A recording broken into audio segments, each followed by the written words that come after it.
Assalamualaikum warahmatullahi wabarakatuh, and good afternoon to everyone. First and foremost, I would like to say welcome to today's webinar, CG Design Thinking webinar series. Today is about uncovering designerly strategy for everyone. Before we get started, I'm going to go through some housekeeping to ensure you can interact with myself and the speaker. First, if you wish to ask the presenter a question, please click on the raise hand icon on the screen. And we also have an open chat features enabled to access this and chat with other online attendees. Simply click on the icon, and we invite you to participate by selecting your response when they appear on your screen. And if you experience any issues in hearing today's webinar, please contact Unit Center for Innovative Delivery and Learning Development, which is under the Pejabat Timbalan Naik Chancellor Academic dan Antarabangsa.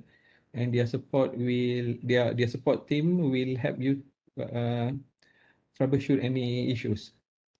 I would like to welcome our speaker today. Welcome Natrina Mariane P. Toyong from the Faculty of Art and Design, UITM Shah Alam. At this point in time, she is one of the team members under the CG of Design Thinking. And we are so glad you could be here today for share your insight on designerly strategy for everyone. A bit information or biography about Naturina.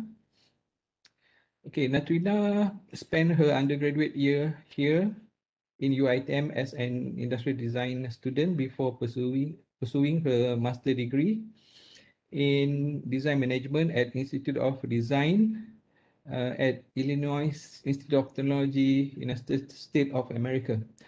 The institution formerly known as the New Bauhaus in Chicago, and holds a strong legacy on design thinking as its core foundations.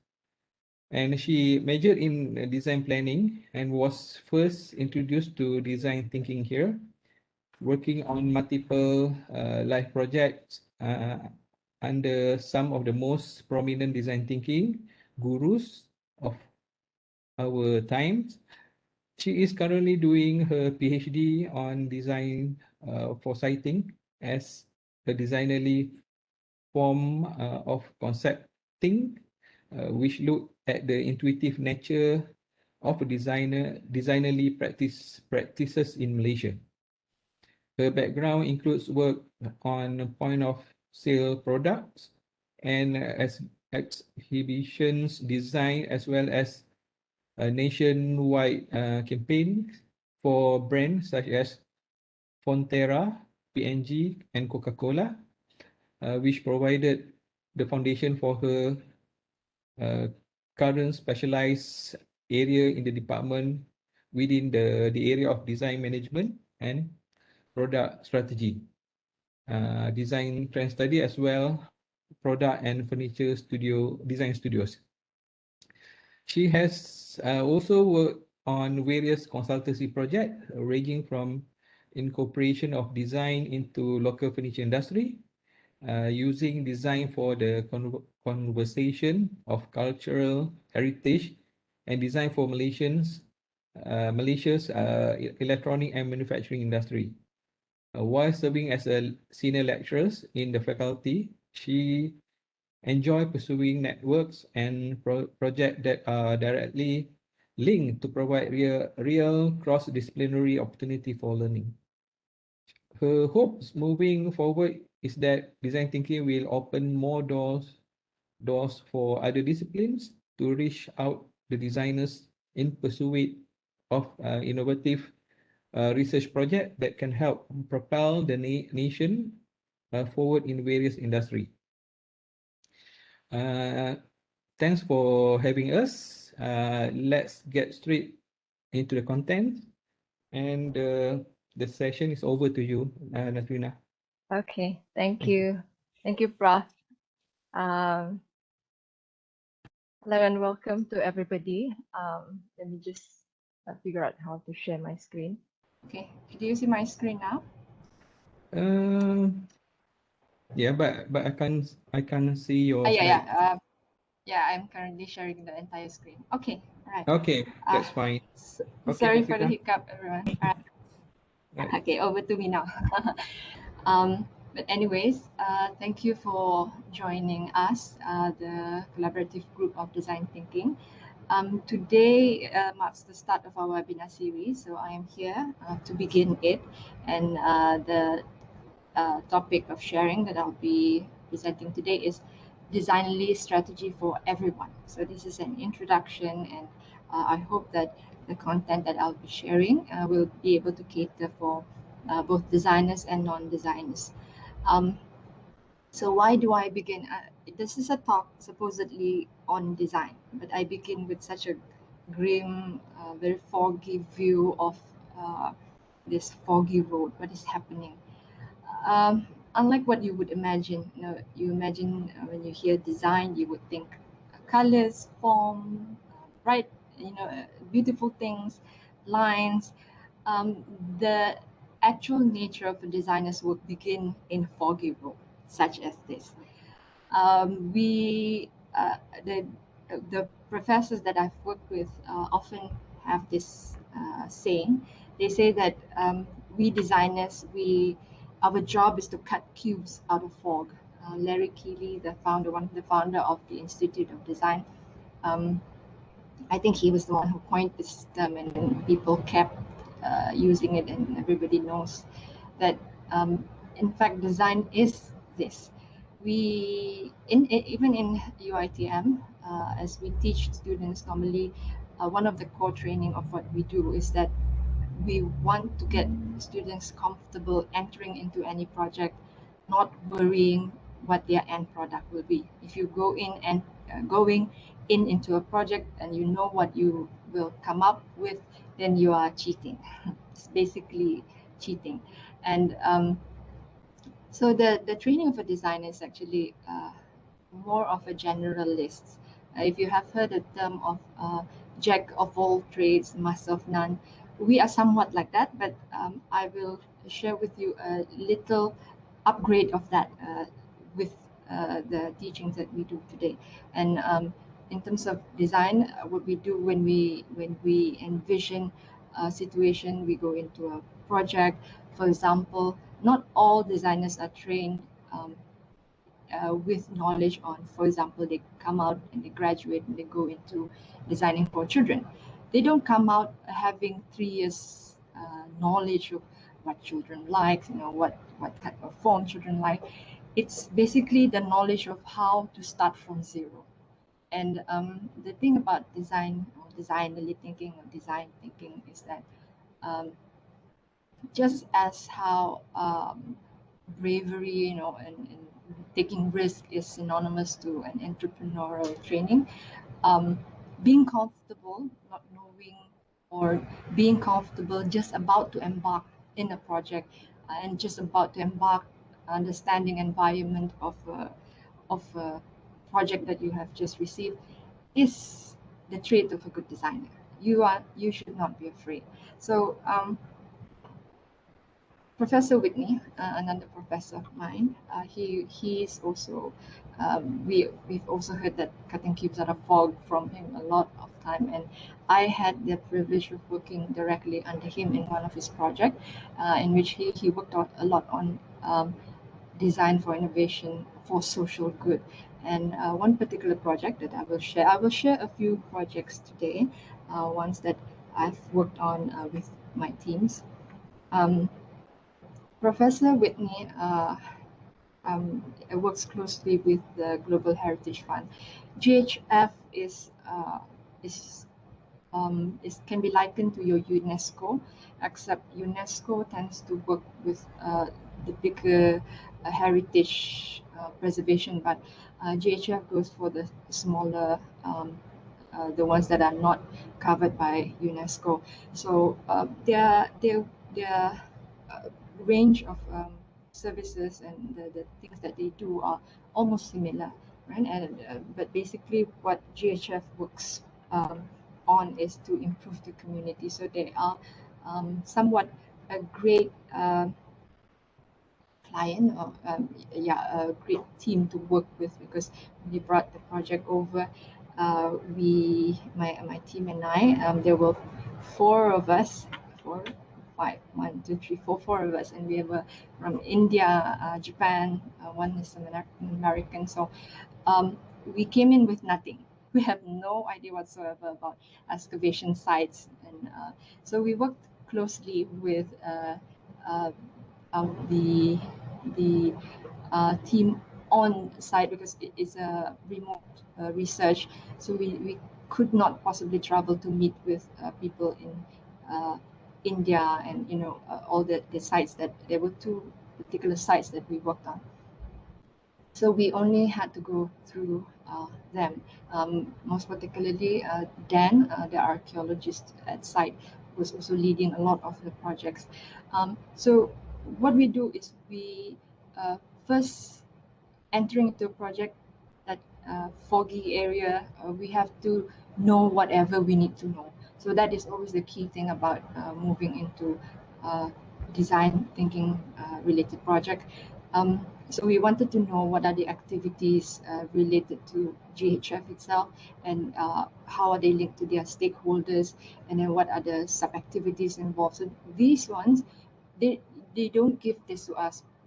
This is purely us presenting back to them what we think their activity is. And then, as you can see in the screen here, this one is already analyzed. I'm taking screenshots of some pages of it, screenshots of what we think could be the missing link, and what we believe that we can propose in terms of solution space. So GHF wanted to wanted to provide better services basically to their clients. So a lot of these projects that we worked on, they're very respectful of their the people they work with, their stakeholders. Even if the stakeholders are the homeless, if there's one particular research later on, I will show you some screenshots of the project. Was working with people, the homeless, and even then, when we approach them and when we present, they are clients to us, right? And they are clients to our clients, so they are our friends. As you hear me talk about the projects, I want you to notice that when we speak about this project, we always talk about people very passionately, because that is what this design thinking is all about. Some of you may be familiar with design thinking, some may not. If you are, you may know that the first step to design thinking is empathy. So, as designers who practice design thinking, we always put human and people first, regardless of who they are. And so, once we have insights, right? So later on, as you see other projects, you will see similar pattern where we find out about things, we gather insights, and then we come up with concepts. These little insights that we find, we immediately brainstorm and create a workshop to come up with little solutions for the little findings. Because instead of trying to think big, we go bottom up. What we do is top down, and then we go back bottom up. So at this stage, once we know what is happening, we know the condition on the field, we go back bottom up. Yes, and the insights that we have gathered, we try to think of the findings, and we name these concepts as such, as you see the list of concepts. This is not a big project, it's fairly medium size, I guess. So this is a good number of concepts that we had. Some that are too small, we can cluster it, make it a bigger. So if you see the naming of the concept, it may not make sense to you, but it does to the team. So it's very important that the team name it properly.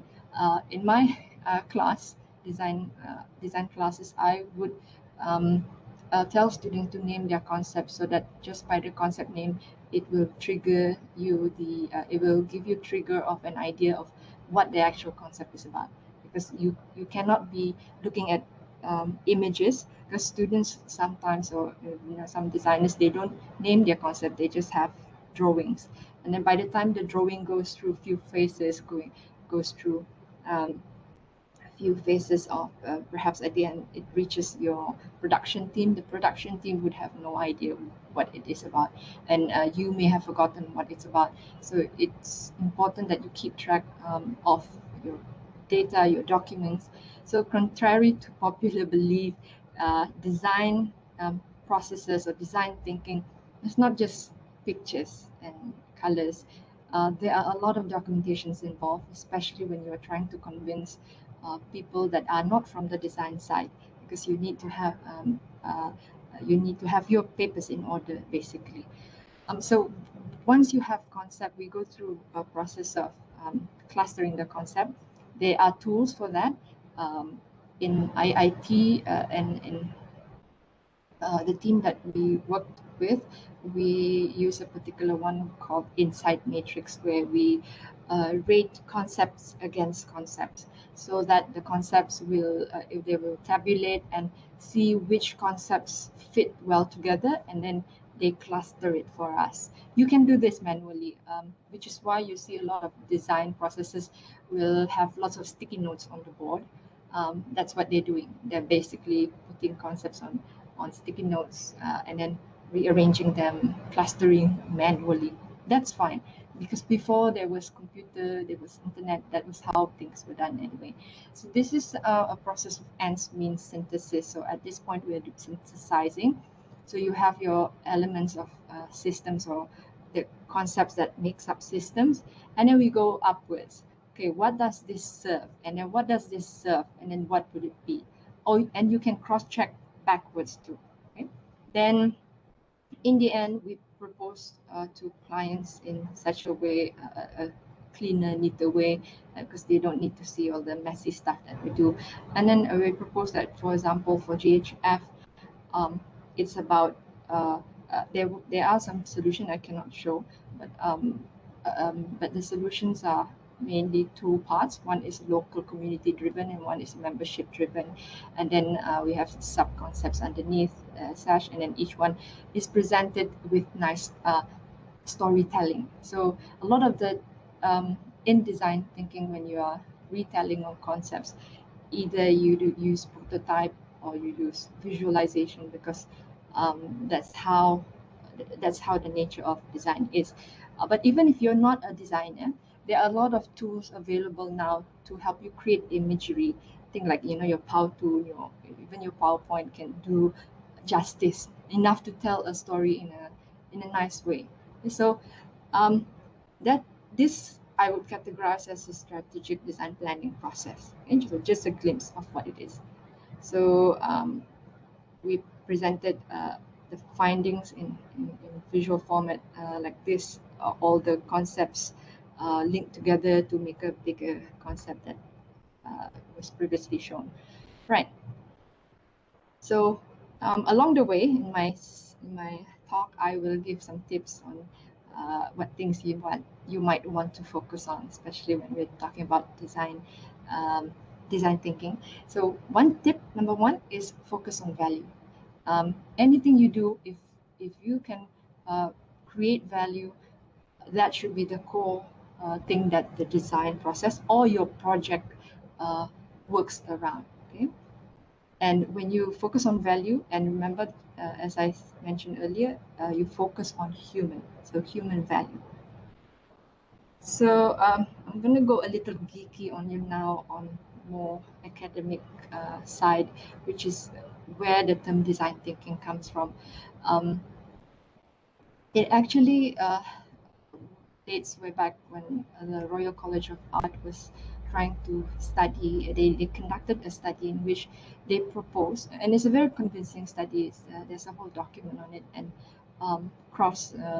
I particularly cite Cross 1982's paper, because Cross is the one who revealed that this report by the Royal College of Art, what they were trying to do is they're trying to make a case, or they're trying to say that um, design is the third type of general education that should be given to all children, besides the two that we normally know, which is the sciences and the humanities.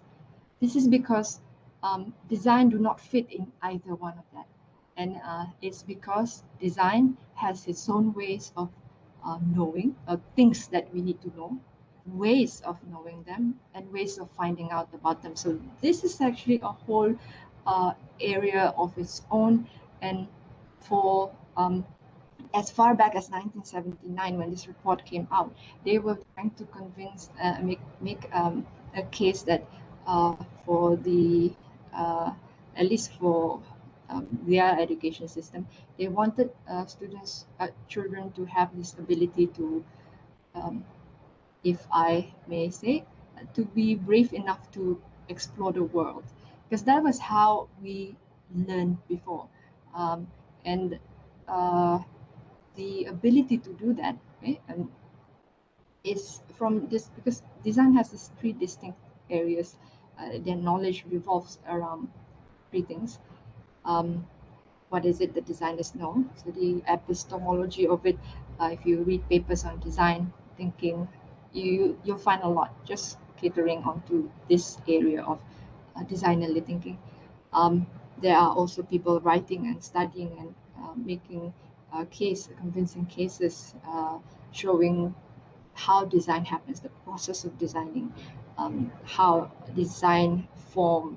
how design is formed, and then it's also is able to tell us about itself, the designing and process in design itself, and it helps to understand a form of cognitive nature that is unique, that is not either scientific, or nor is it in the humanistic side. Okay, so here begins my talk. So I'll be sharing, you will see me interchange design and designerly throughout. And the difference is that design thinking is more mainstream. You are very familiar with this, and a lot of fields are also quite familiar. I know business school has classes on design thinking, entrepreneurial, and a lot of research in medical, in well, other fields are already adopting design thinking. Designerly, however, has maintained within our design domain. So if design thinking has branched quite vertically, design domain goes very deep down. So we have everything for everyone. And you, even as a non-designer, if you want to venture into designerly thinking, you're most welcome. You may find things that you can adopt and adapt into other fields. So what can one expect from today's sharing? I will talk a little about what is design thinking, in particular the step-by-step process by Stanford School of Design, because that's the most common that people are adopting. And then how is it a strategy? So to share this, I will look at the fundamental of design thinking, which I can draw out a strategy in terms of that four fundamentals, and then I'll supplement that with case studies of some of the projects that I've worked on. And then later on, we will look at its application. So this is when it gets fun, because some of it looks like doable, right? And in terms of application, the questions you may want to wonder while I speak is, at what stage can design thinking be applied in a project? In the beginning, the end, or is it what type of project can apply design thinking in terms of scales or forms of projects? Right. So what is design thinking? I begin with this. This is a little blurry. This is the best I could find online, typing children playing under the table. So since time immemorial, you see this scene everywhere. Children are always not where they're supposed to be.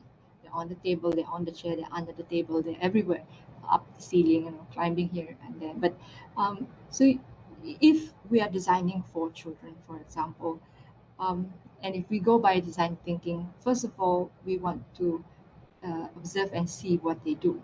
So you know what they like. And one particular thing is that they spend a lot of time just playing under the table, they bring things there. So knowing that non-product design thinking would come up with things like this. You provide children with activities under the table. There is such a thing, and then you can just make them hammock with plain cloth.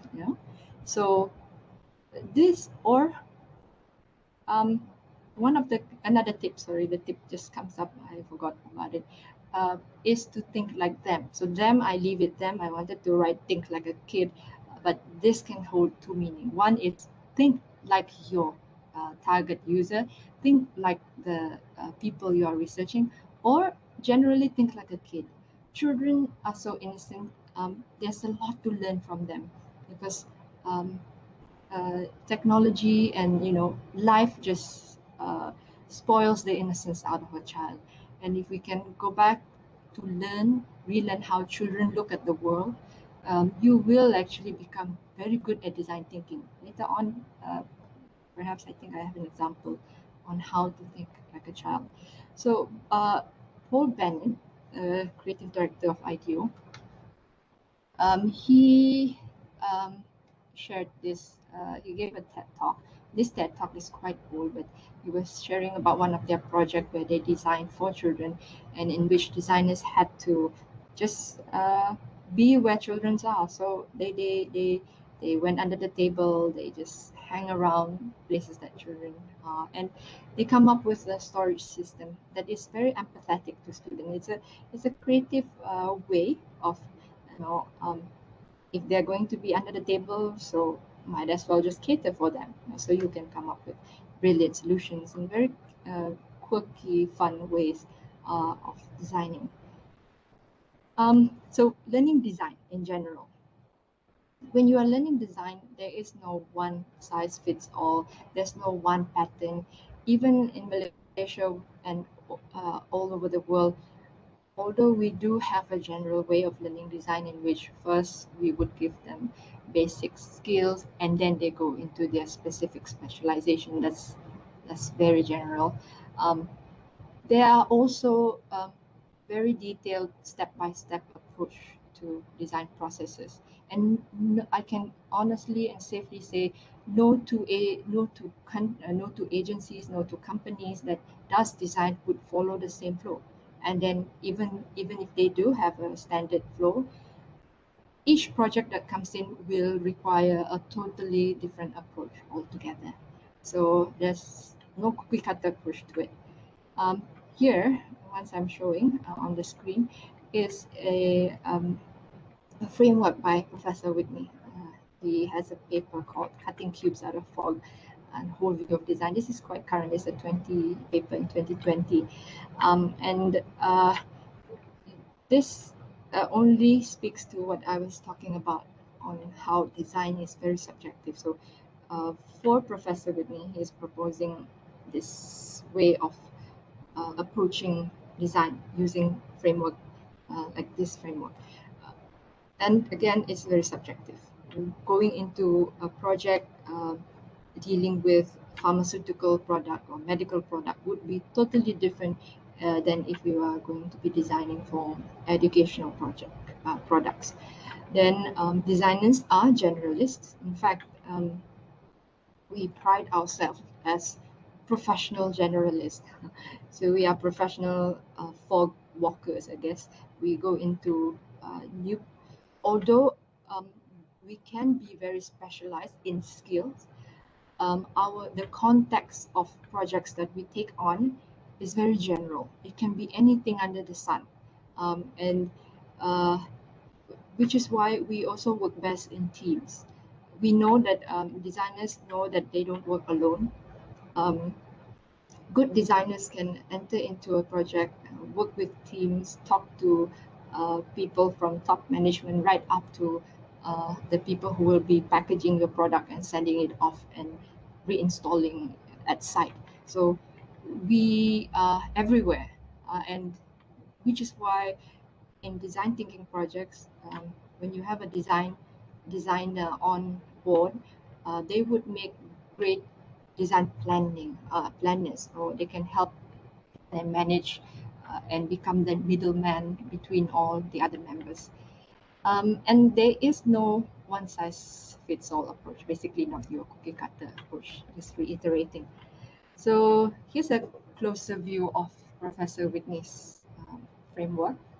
Um, when I show you just that framework without the description, it makes no sense because it's subjective. Perhaps you need to sit down and learn, and just knowing what to do is different than doing it. So just because you have this framework and you enter into a project does not mean you automatically would know how to perhaps maybe do early prototyping or come up with user journey. No, it does not mean that. So there is a lot of learning in between. Um, a lot of design students or people who engage in design, practicing designers, they may learn new traits along the way. They may learn new processes along the way, and these processes get accumulated, and that is why design field is one of those fields uh, that are very dependent on what do you call that? Um, uh, Building specialization through experience. You can read a lot, but if you have never been on the field and doing it, it will be a little bit different. So practicing designers vary in Malaysia. We do have designers who do actual products. We have designers who do research. We have a lot of academicians who are also engaged in design in one way or another. But our appreciation of design are all almost basically the same. We really love what we do. Um, so again, on the concept, on the point of not your cookie cutter approach, you find a lot of design processes like this, a lot of ones. But what the pattern that you will see is that most design process will have conversion and divergence, but it varies in the way or where they try to converge and diverge. Normally, it always begins with divergence. You go big, try to find out whatever you can until there's nothing else to find out. Then you synthesize and go narrower. Once you understand, and when you make, then you try to find. You synthesize, meaning you scope it down. Then within that scope, you have insights. Now you make it bigger in terms of solution. What solution can solve certain problems, and then after that, of the a lot of solution that you have come up with, now you have to go back in, diverge to that one perfect solution. And for every step of the way, there are methods. And even if you have been a practicing designer for 40, 50 years, I doubt that every designer would have tested and tried all methods available. Normally, some people will have their favorites because it works best, because it's very practical. Okay, now we go to this model. This is a design thinking model of by the Stanford D School, and also Cape Town University also uses the same model. This is the most common model out there. And as you can see, it's reiterative, meaning it's cyclical. It does not stop, because that's the nature of design. Design is about doing and learning. So as long as you're doing and you're learning, you will always find things that you can reflect on, which you can do better. Thus, the learning continues. So, in terms of design thinking, uh, being like a very good example of lifelong learning, I guess this is it. So the process begins with empathize. As I've mentioned earlier also, you begin by knowing people, not just knowing anything, but uh, centralize your knowing into the human factor, the people factor. And then you begin to define, you try to figure out the problem. And then that's when ideation comes in. You start to generate ideas, you prototype. Okay, prototype is where people get scared actually. If generating ideas, simple sketches, non-designers can think that I can do that, yes. Anyone can do simple sketch. But prototyping can scare people away. But when we come to design thinking prototyping, it's not the prototype like the finished prototype that you see made with 3D printers and things. If you have a piece of paper, you have a pen, and you can cut the papers into pieces and to test things out, that's a prototype. If you can uh, use computer software just to put things on the screen and ask people to move things around, that's a prototype. So it does not have to be clean, high fidelity prototype. As long as what you intend to find out, you can use uh, things to help assist you in finding that out, you have your prototype. Okay, so in the end, that's when you test, and this is when you can refine the product, the project, the solution, the solution space, and then the process continues. Or you can end it as long as you decide that that's it. Um, Another generic design thinking process. So this is the one that we normally see. But you can also see things like this, different versions of different process. Some are, if I'm not mistaken, this one is taken from, oh no, this one is more on value, sustainable model for business. But there are different versions for academic, education. But if you compare it side by side, it's almost the same. You have understanding, which is done by observation, then you can define, you ideate, you prototype, you test. So basically this one, in the previous model, these two are combined together. All right, let me just give you an introduction of, we here in Malaysia, we have our own D school, and they're called Genovasi. Maybe some of you who are in this listening to us may already are a certified design thinker, because some of us went. I went with a few of my colleagues.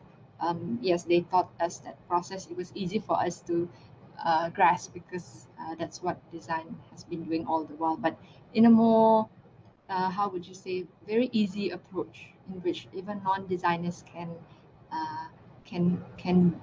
follow along. And the D school in Malaysia also uses the Stanford model, which I showed earlier, the one that looks like the eternity sign. Right. The purpose of one of the main purpose of design thinking is to create a T-shaped individual. What is a T-shaped individual? If you have a student that is dash shaped, that student is very good at general skills. They can do almost every other thing. If you have a student that is I shaped, that student is very in-depth in knowledge, in specific knowledge that they acquire. So design thinking can create that T shape, because as I showed you the earlier example of a project, you can see that it's not just about um, knowing what to do, it's knowing what to do in different contexts. New project calls for a new way of uh, approaching it, finding solution. Even the early part, when you begin to interview your client, to just to get an understanding what it is they want, before you counter propose or rebrief, debrief them. The approach to interviewing is unique. So if you do a research project, normally in 1 year you do one research project, and then second year you analyze. But for designers, in 1 year, sometimes they do 2-3 researches, because these fast research that they do will later on, or that's what they need to move on to the next phase of the project, which is designing. So it always begins with some form of very fast research. So let's look at the steps, the 5 steps, which is empathy, ideate, concept, result, test, and prototype. So the first step is empathy. When empathy is about understanding people, knowing the situation, but from the point of view of the people. Just knowing situation is not enough. Say, for example, you're studying the situation of COVID-19. Okay, everybody can relate. And then you read lots of newspaper article, journal talking about very high level understanding of uh, what pain people are going through trying to get vaccines or trying to get um, um, tested and things. And then all you have is numbers. There is no human stories at all. There is no stories that talks about uh, a certain particular person going there and then finding out that maybe um, or maybe someone who is a single mother who cannot not bring their children along to get vaccinated. So where can she put her child? So things like stories like that don't get captured in articles in newspaper. This is when you need to go deep down and understand what is the situation on the ground. So there are various ways to do it, and there are lots of, as I promised earlier, there are lots of methods, frameworks, tools that are available out there. People have been doing things like this, empathy map canvas, that can help you. You may not know how to empathize, but if you grab one of these frameworks available, then it's basically just like filling in the blanks. Okay. Um, so it allows designers to step outside their own biases to figure out what exactly and what users want. So it's about understanding users, but in a very deep level. You also have other things like this. This is particularly one of my favorite, which is when you are trying to understand. Um, you want to know a very general understanding of situation on uh, before you do or during observation. You can have you can bring a template like this where you can list out people, object, environment, message, and services. So this is the poems, POEMS, poem framework. So you can find general template so that when you do go out into the field, you know what you want to look at. You don't go out empty. Just say, I'm just gonna check out what I see today, which is a wrong approach to observation. Of course, you need to know what you want to see and capture what it is that, and also open to other things that may surprise you. So also within empathy, there are lots of books. For example, the Delft Design Guide. Delft School of Design is a very good school, and they are also very method driven. Their books and most books on methods on design thinking would present it in a way where, for example, if you want to discover, these are the methods you can use to discover things. And then if you're just starting off, uh, this is um this is a template. It's actually a long poster, but I just took part of it by the Institute of Design. They present their methods in a different way, in which here are the long list of methods, and then you can they specify which method fits which stage of your research. For example, you want to do analysis, you're framing insights at that point, and you want to do people focus. So these are the methods suitable. If you're synthesizing, but you want to look at it from a market focus point of view, these are the methods suitable, right? Um, I want to spend some time talking about cultural probe. This is an interesting way of research, which maybe some fields have done, and design have adopted it quite a long time ago, and we love it. A cultural probe is a diary study. It's like a diary study where we make a diary pack inside with very detailed instruction of what we hope our respondents would write, and then later on they will mail it back to us. So, for example, during this COVID-19, you want to prepare a cultural probe and you want to distribute into homes, just to see how maybe how children are dealing with learning from home, for example. But these packs maybe are prepared for mothers instead of children. Maybe you say, okay, this diary is prepared for mother of the house, the mothers need to fill it in. So you need to have detailed instruction, and it's a very fun pack visually, because you prepare things inside that you want them to help you capture. So in a way, you cannot be going into people's home during COVID-19, especially to research and do observation, set up camera. So why not send your pack into people's home and people document their life and send it back to you? So the result of a cultural probe, if done correctly, following the correct protocol, the ethics and all, is the richest form of qualitative study you can have. You have visuals, you have pictures, you have written statements. It's so rich that sometimes you have to make sure that you know what you want to capture. Don't over collect, and then you get stuck because everything seems so good and you don't know which to use, which data not to use. Um, a lot of companies uses this, especially when they're studying third world countries or studying sensitive issues, because you don't want, for example, you want to study um, uh, maybe a victim of uh, um, bullying victim. You cannot interview them because they might cry. It might be sad for them. So if they agree to join your research, you provide them with a pack, with a study kit, like a cultural probe, and then they will document whatever feelings and whatnot into your diaries that you prepare, and they will send it back to you. So you get to go very in-depth understanding of human. There are various ways. Sometimes you provide audio recording devices, portable this camera.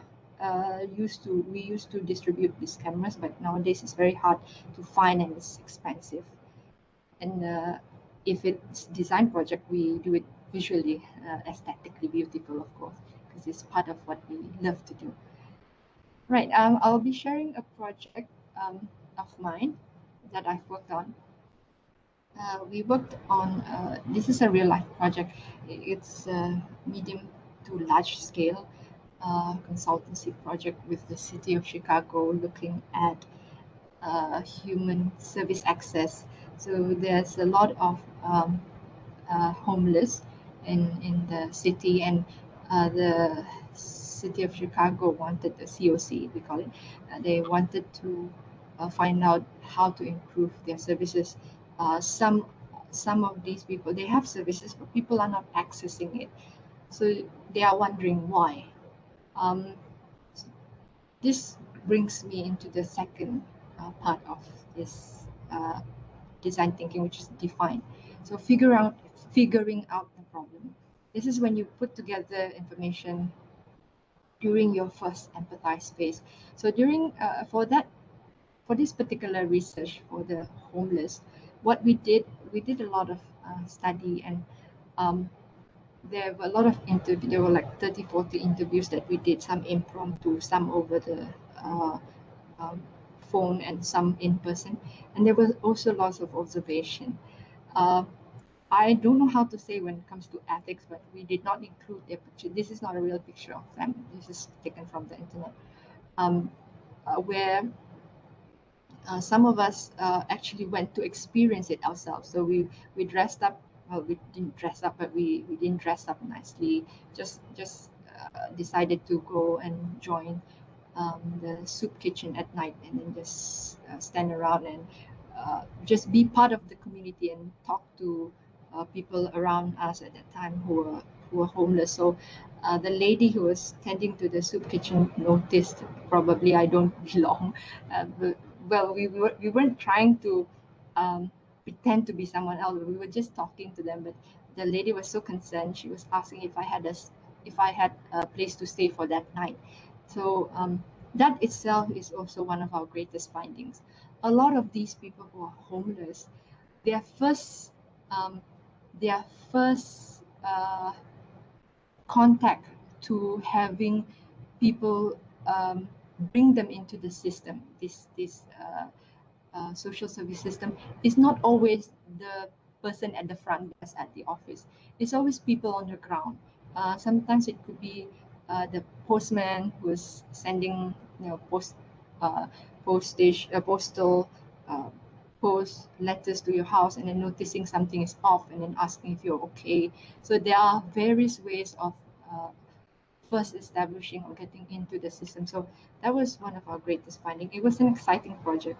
Being, I won't say it's undercover, it's unethical, but that's basically what we did. We just walk around, see, and be part of the community.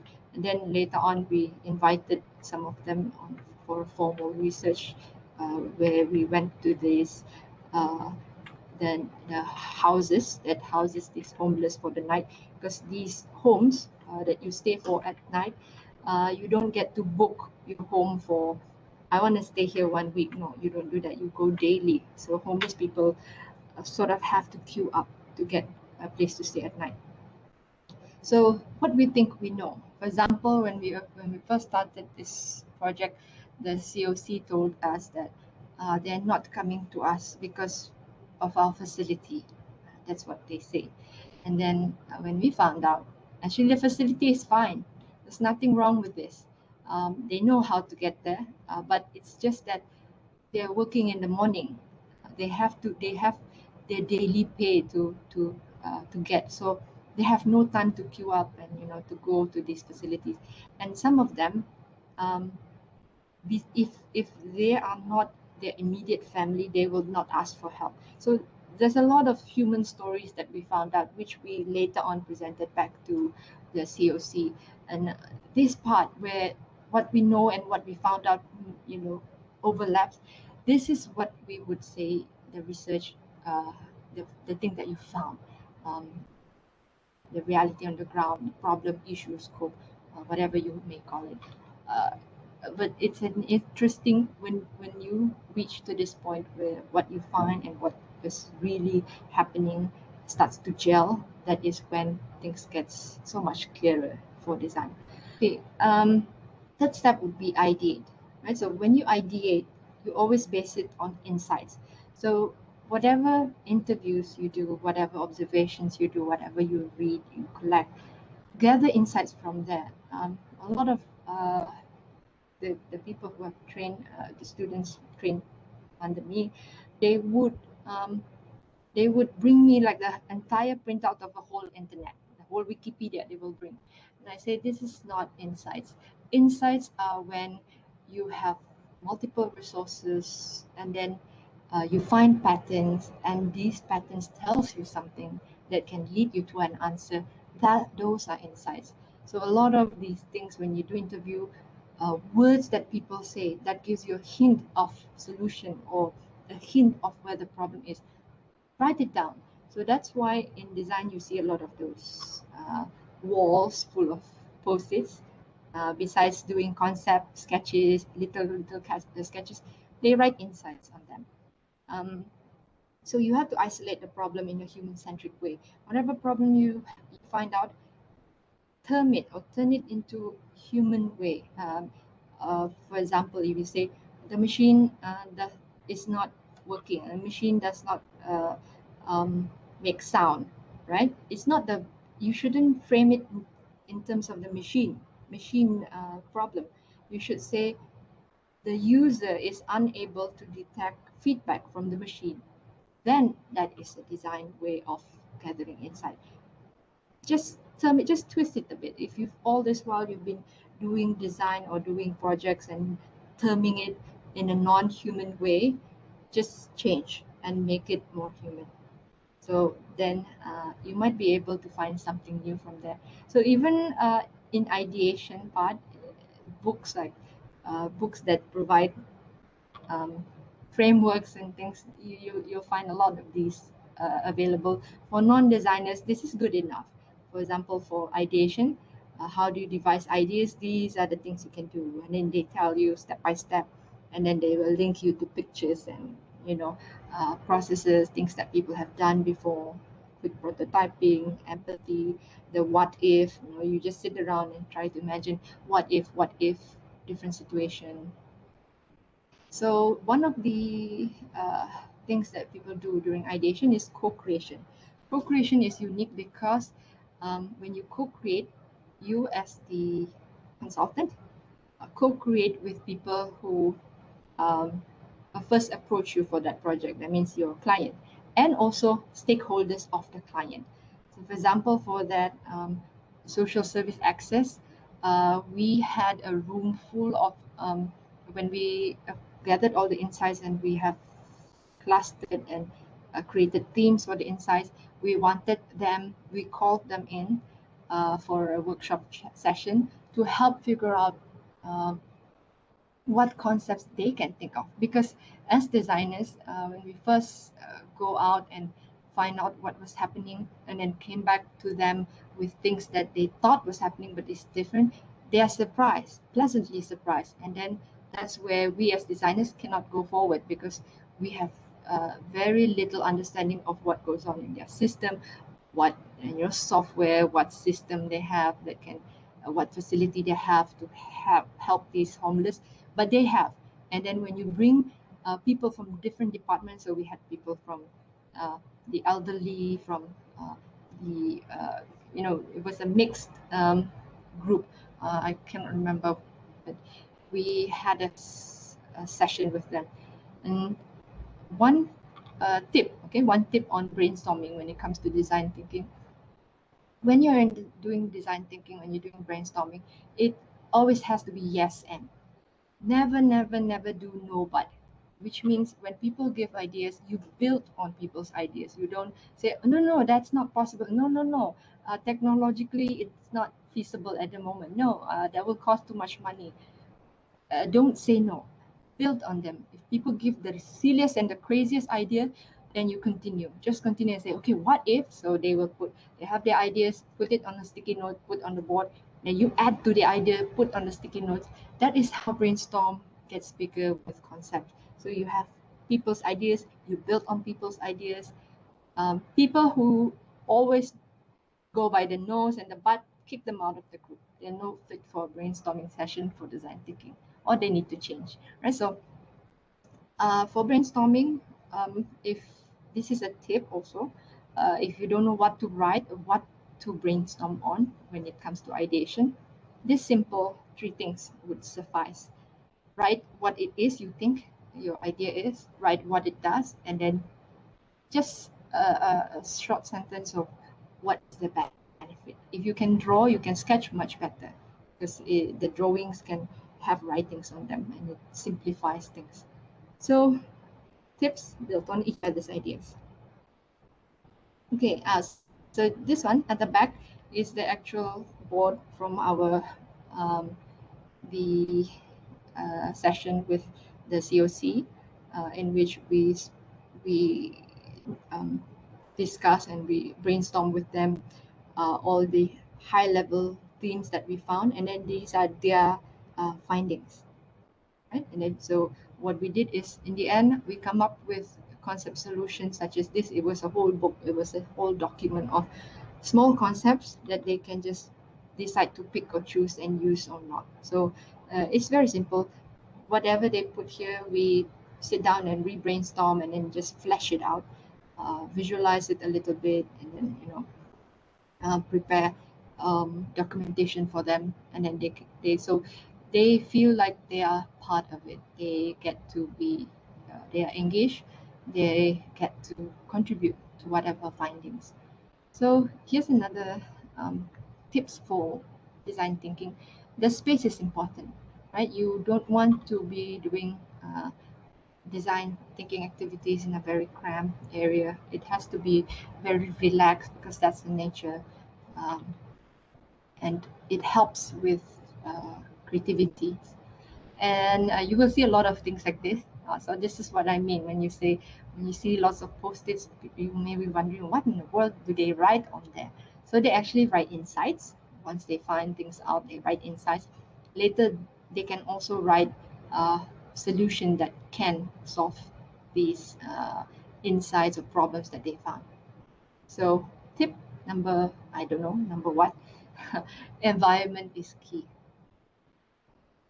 Then we have prototyping. Okay, prototyping in design thinking is very important because this is when you create an experiment and you create a scaled down version. Basically, you want something big, but now you do a smaller version of it, but you focus on the features that will try to solve the main problem. For example, if you're trying to come up with a solution for so for example, like this blood pressure, you don't do a prototype on the shape of the product. It makes no sense. Nobody wants to, you get nothing out of making the shape and asking people to comment or use it to test. You want things like this. It can be fast using papers. Um, so it has to be a prototype that provides you with information on where your solution space could be. In the past, I mean, if in design, when it comes to product design, of course, our prototype is always testing out possibility of functions, form, and things. So this is still valid, depending on what project you're working on.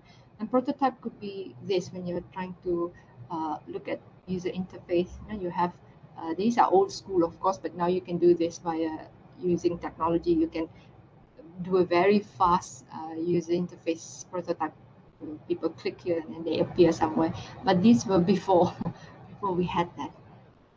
All right, so in terms of traditional thinking and design thinking, traditional thinking normally would be very, you spent so long trying to find solution, and you are very far from your customer. You don't know or you don't empathize with them. But design thinking is different. So these are the qualities of design thinking processes.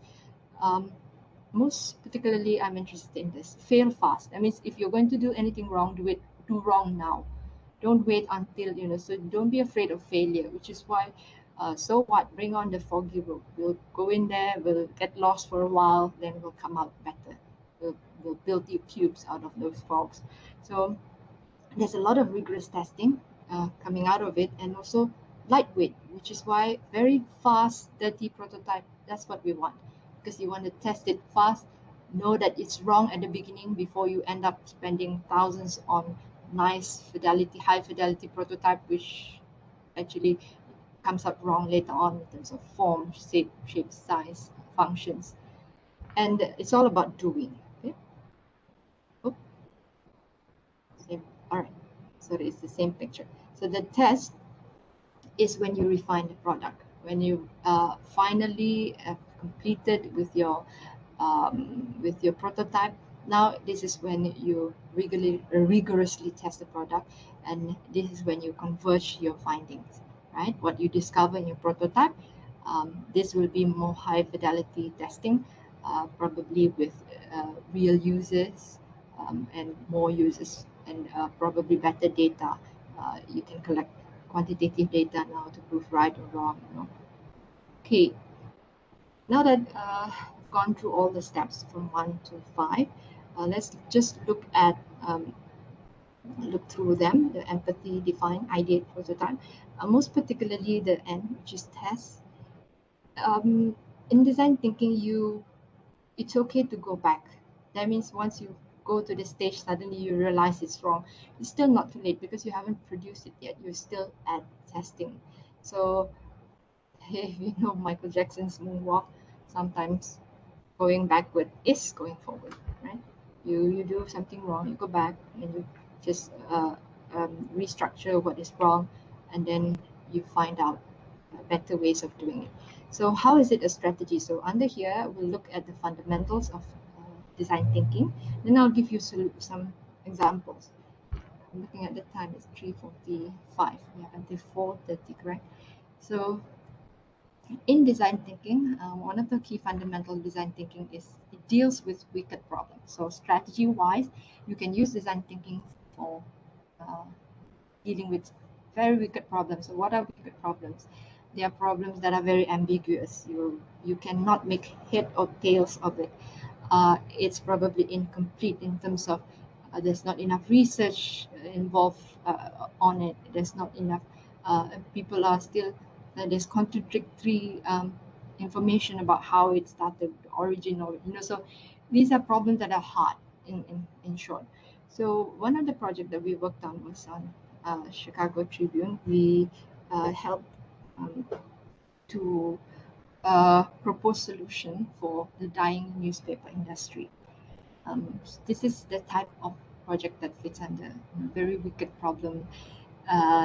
The digital era is coming. You have print press. What's going to happen? So we presented our findings in the form of newspaper. So these are clips of it. We looked through the era, the analysis of the era. So these are background studies. I'm sure most research do the same thing. And then we went into where users are involved. So we had a lot of activities. We did participatory research where we cut out papers which we think uh, represent things like, you know, television. We have pictures of television, private PDA. What is that? It's like your smartphone before. Internet, cell phone, newspaper, all these, but in picture form. And then we asked respondents. We found a lot of them just to tell us what do they care about, and just arrange it accordingly to what they really feel passionately about, to what they least feel passionately about. And then we sort of analyzed from there. We conducted concept generation. We also did a lot of interviews with the. We were lucky enough that one of the ex head of Chicago Tribune was one of our colleagues, so he was one of our respondents, and we had concept generation workshops with the city of Chicago, the Tribune people, newspaper people, and then we conducted scenario planning. Okay, this is my personal favorite in terms of designing, and normally I teach this in my design trend studies, where one of it is we predict the future. And when you do scenario planning, you want to predict the extreme future. That's why it's called extreme scenario planning. For example, one of the study that we did was on imagining the pets industry, which is the industry of dogs, you know. So in the extreme corner here, we have things like, what if there were dogs everywhere? What if there were no dogs at all? Or what if pet owner had lots of time? And what if pet owner had no time at all? So then once you have the extreme scenarios, then you can imagine, you can create a whole new narrative of how you imagine the scenario is. This one sounds like what you would do to create movie scripts. Yeah, you could. So whoever is from, perhaps from the movie faculty, if you're interested, trend analysis or trend scenario planning would be excellent for that. My students once did a whole scenario planning on the future, the future jobs. So they were predicting what will happen to the profession of teachers, what will happen to the profession of pilots, and then imagining what situation. So every one of this could be a whole movie script. Um, we purposely make it extreme so that later on we can tone it down, because that's the nature of design. Don't say no at the beginning, because then you just stop creativity just when it's about to start. So in this newspaper project, we found out 4 possible future, in which now we say that Chicago Tribune or most newspaper are in their ivory tower. They tell people what they want to tell. You don't get a say, so they are high and mighty, a lot of information. So we say that it may go into information chaos, in which later on people would not want to believe what they say. So this was quite a long time ago, before internet was really out there. So we already predicted that news will get democratized, especially today with your Facebook and all the different channels. You can get sources of news everywhere. So how would newspaper industry survive in this scenario? So this is a fleshed out version of what the scenario would be here. So we do it this way. This is design. This is scenario planning model framework. Then similar with other processes, we have concepts, and then the concepts go through matrix like this. So then it will be clustered. So here is a clustered of clusters of concepts, and then some concepts are closer to each other, some are far apart. So this is where you can link few concepts that are close to each other and come up with a bigger um, systems or solutions.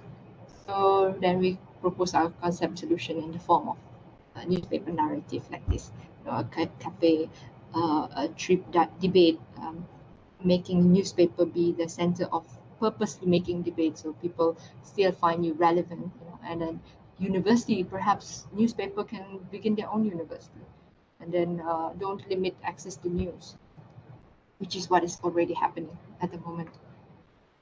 And also when we do design thinking, we don't just design and think that people will just follow.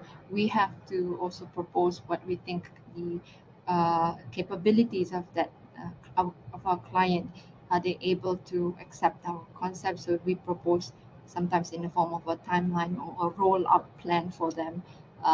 If they are moving towards this idea, what are the softwares they will need to, what are the public interface, how will the public interface look like. So we tap onto their core competencies, and also we propose the competencies that they need to develop.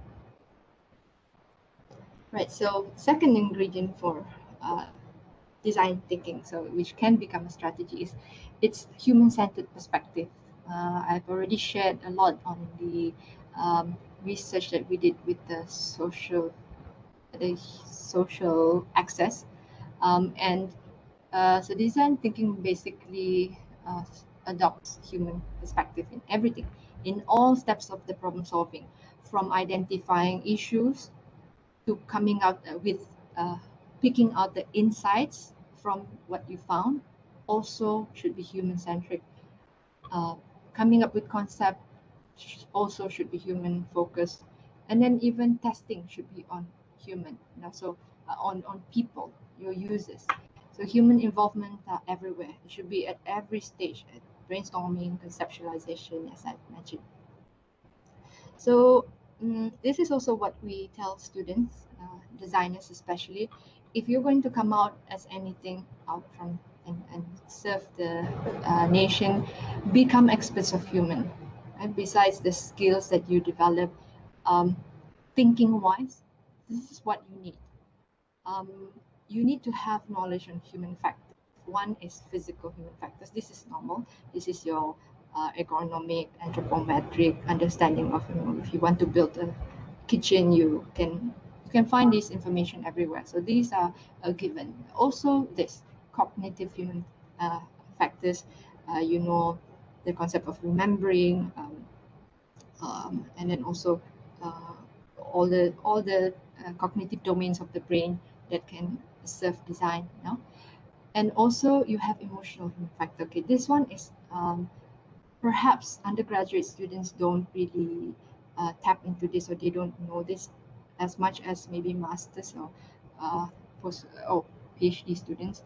Emotional human factor has a lot to do with the how would you say it?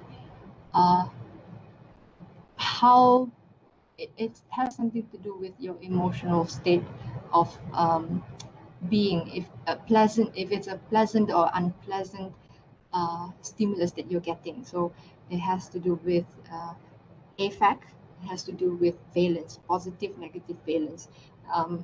Case, for example, if you're building a station for maybe control station. Okay, if you're designing a control tower for very sensitive places, such as the airport control tower or your nuclear plant tower. Okay, if you happen to be a designer, you may want to have things that beep or lights that flicker to alert people when there's an emergency. So because it triggers it has a negative affect. They call it negative affect. It touches you, it makes you scared or shocked at the moment, because we need that. So different type of trigger is needed. So this is a whole, if you are to be studying humans and relating it to design, this has its own following and whole research community by itself. This one has its own research community, this one too. And then what about human and there's other people, so it's social human factors. This is also important, especially for things like you're designing for little children. How do they socialize? How do children go through phases of understanding? I am me, I have people around me, and then there's stranger anxiety, things like that. So understanding, again, human. And what about you in the context, human in the context of their surrounding, their workplace? So this would be like culture, right? Cultural human factor. Cultural, when it comes to culture in design or trend studies or anything designerly projects, when we say culture, it's not just your culture of that we read in our textbook, like uh, India, China, or Malay. It's not that culture. The culture relates to people who a group of people doing things a certain kind of way. For example, if you're designing for students, you say, oh, I'm going to be designing for college students, then you may want to sit back and really define, are you going to be looking at the culture of um, private university students, or is it public university students? They would have different culture, right? But if you say both, then you would compare the culture and find the similarities, and then you can design that a more general design for both. So my tip is to look at various human factor a lot, right? Don't just look at one. See and mix and match. So here's an example. This is a real life example of what I just did for last semester. So we are all going through the same thing, regardless of your university students. If you have children in primary 1, 2, everybody's studying online now. So my question at that time was, how do I make student deliverables more effective? Because the previous semester students are not delivering work. You tell them deadlines and they don't follow, and then you have to catch them. You call them up, they don't pick up. You message, they don't reply. So what can I do? I was handling final year students of 22 people. That's a lot, and it's a studio project, which means I need to sit and know and guide them through 22 projects. So my only solution is that they need to work in groups. But working in groups is another problem. Even physically, when you work in groups, you fight. So how would you do that online? So there are variables to look at. There's online learning, right? So the human factors that I looked at when it comes to online learning is physical human factors. All right. What situation will they be studying in at home? What facility would they have? So all these questions that related to online learning as they study from home. Then you have the pandemic itself. And this one, I look at it from a cultural human factor point of view. Um, at this moment, everybody, including their parents, are at home, their siblings. So a lot of these students end up having to do house chores, helping out around the house. Those are unavoidable. Having house problems in the house, fighting parents with siblings and stuff. And then there's group work, which I wanted to introduce. So this one, I look at it from a social human factor standpoint, in which what worked is that, okay, and it is effective. So this is tips for the lecturers who are listening in. You might want to try this out and see how it works with your classes. So I broke these students into groups of 4 or 5, and then they will rotate with leadership. And every week I will hand out a leadership evaluation form. So the leaders have a very important task in which they are responsible for handing in the assignment. My assignments are all in Google Drop, so they will drop the assignments. And there are 2 slots for class for my studio class. One will be the longer one is short. So for the short classes, I will give them individual tasks. So they will do their work individually. And then when we meet for the longer class time, That is where I already I prepared them a Google Meet room. I prepared Jamboard for them. Now Jamboard is included already in Google Meet. So they all will go into their, after my lecture, I'll tell them what they're supposed to do, deadline for that day. They will go into their respective groups, and I will drop in and out into their groups to check out if they're okay. So they work in group and they have a leader, and the leader rotates. So what happens is that the leader has to do well, right? One is because it's competitive. Well, you want to have good scores by your colleagues, and second is you become the person who try to appease everybody, not to, they don't fight and stuff, and also team members would cooperate because uh, it will be their turn to be leaders soon. So if you don't cooperate this time, then people won't give you cooperation for the next. And surprisingly, this was the best group I've ever had in terms of deliverables. And I had a hard time trying to mark their works because it was superb. Everybody did well because in that long time period of work hours, they actually sat together and do work and complete and submit by the end of that period. So they did time. So all these are solved because they have moral support from each other. Even during pandemic, when you have friends that you can talk to and work with, it changes how you do, because they don't get to meet in campus. So this is the least they can be forced to meet, but they love it. And culturally, when they have class and they have to do work during class hours, in which they work with their team, camera is on, talking to your friends, but they're doing work at that time, not after class where I'm no longer there. Then the parents seeing them sitting there doing work and thinking they're not doing work and asking them to do other things. But no, they're with their friends doing work. So a lot of these are solved because of that. And it's all because it's a motivation on their side. So the key concept of what I found was the solution was motivation in terms of being able to have people next to you to motivate you to do work. You are motivated to do better than your other peers. Yeah. So the last, oh no, it's not, it's the third. Okay, we're at 4 o'clock. Um, One of the key ingredients also of fundamental to design thinking is abductive reasoning. So this is your deductive, inductive, or what we can say convergent divergence thinking. So design thinking allows you to do this because it's the nature of design thinking. It helps you to find out about a lot of things, uh, gather insights to make sense of things, and then come up with a lot of research, a lot of concepts, and then coming back in. So it's a divergent convergence. It automatically is a form of analytical thinking and also intuitive thinking. So I have a soft spot for intuition in design because this is my PhD project.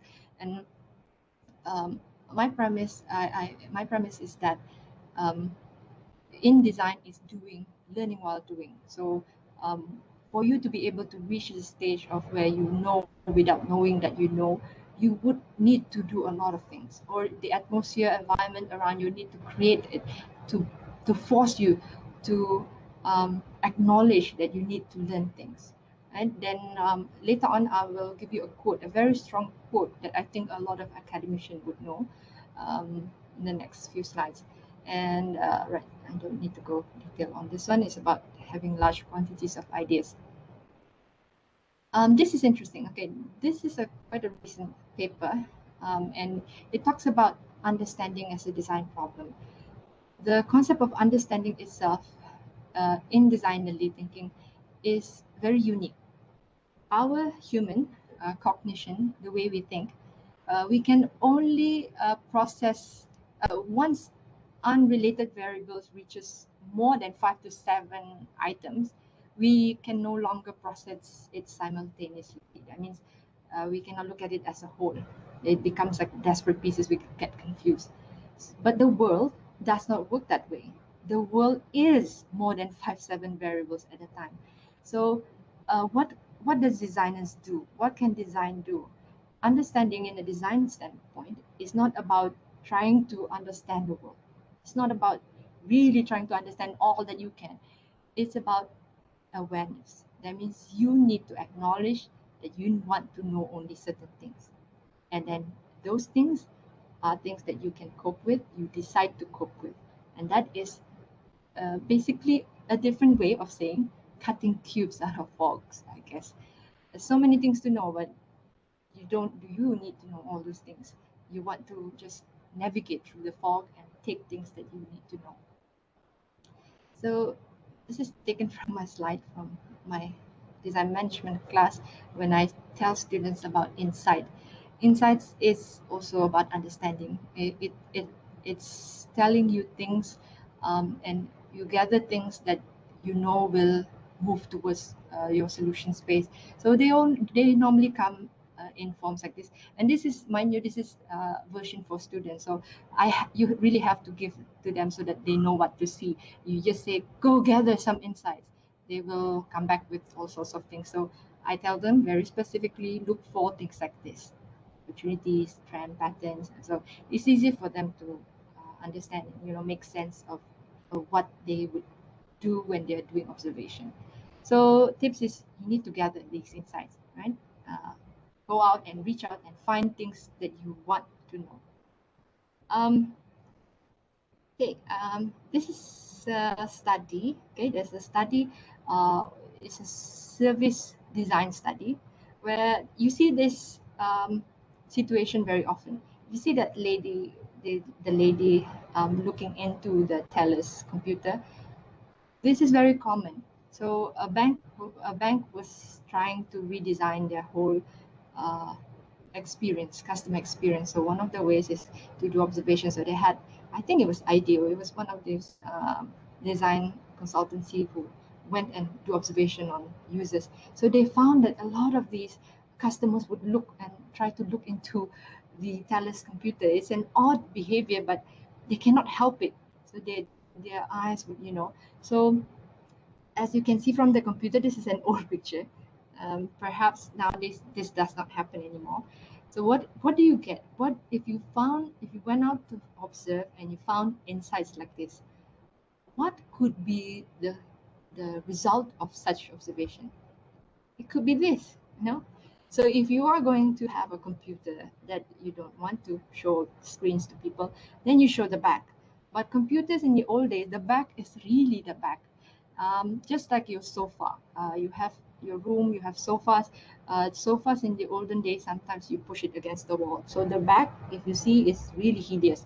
It's just a piece of fabric with staples or just plywood. But nowadays, you use sofa to divide a room sometimes. So every part of the sofa needs to be beautiful, just like a computer. Now, computer has no back. The back could be your customer's front. So knowing this, you can do branding on them. And so there are opportunities for designing when you know and you observe the surroundings. So going back to the bank situation, this could be a solution for them, have this um, screen that actually turns to the customer when needed, so that the customer knows that okay, it's their turn. They're not like looking into peering in, moving into your space. So a lot of design solutions can come out of observation. So the another fundamentals of design thinking is prototyping. Prototyping is when you do testable solutions, basically that. And the forms of prototype that you make could be this could be considered very rough and raw, but to you, most of non-design, this would probably be quite high fidelity. Could be very to test just specific parts, things like this. And you use it because it's used as a source of communication when you have your different stakeholders. Maybe you have engineers in the house, production team in the house, you have marketing in the house, and then you want to talk to them, but you must have something tangible to talk about. So we use prototyping for that normally. I think people can guess who this guy is. He's Thomas Edison. So Thomas Edison has this beautiful saying that is still relevant today, where he said, "I haven't failed. I've just found 100 ways that don't work." So this is the gist of what design thinking is about. It's bringing back that glory days when you try out, you test out, it doesn't work, then you know what don't work. And it builds on your experience, because design is all about um, learning from experience, learning by doing.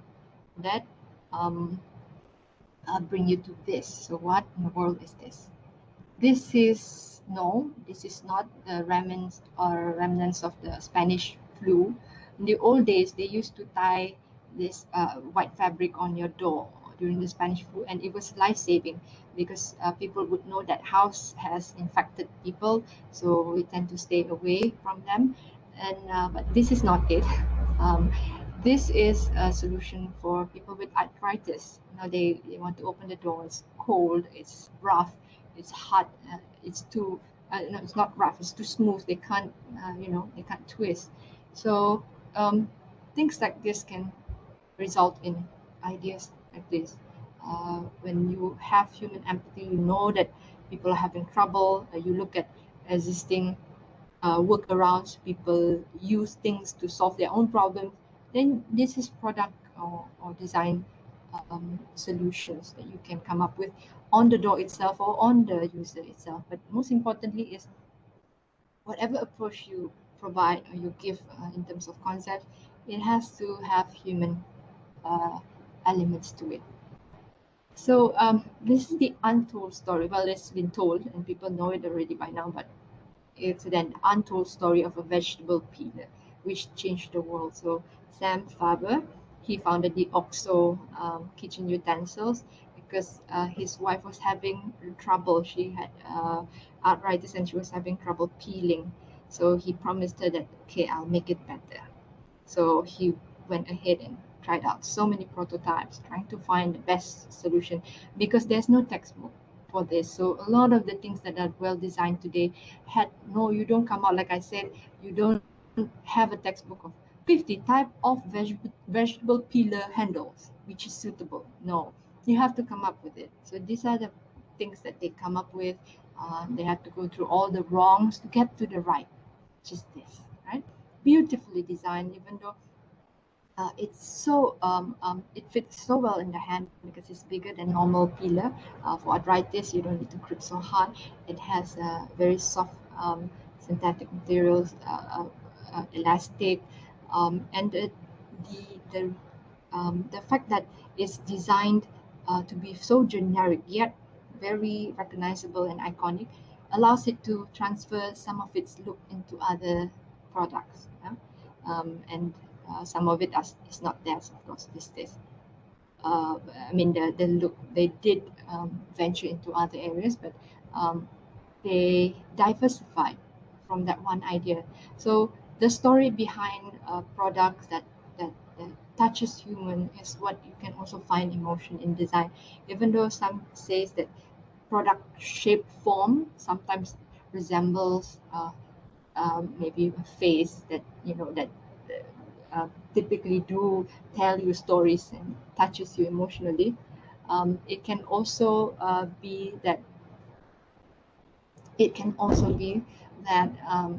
the story behind it it touches people because the moment people are handling your product and they touch it, they say, "Oh, this feels so good. I'm so happy that I get to do the things I still love, even with this little form of disability." Okay, before we move on to the last part, just uh, just to refresh our minds, when you do observation, you want to observe things like this. There are things around us that tells us when things are wrong, something like this. Then you begin to wonder, why don't they walk straight? Is it because of they're afraid that it's like walking under the ladder? Is it bad luck, or is it some other forms? But things like this happen. And also when you come up with your design and then suddenly you realize it's really silly. Somebody has put up a gate here and people just drive around them.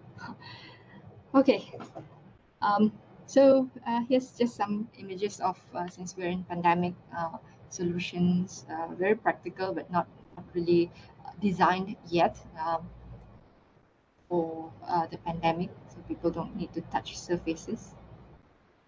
So let's go into application. I have some examples to show also. Still have a little bit of time, hopefully.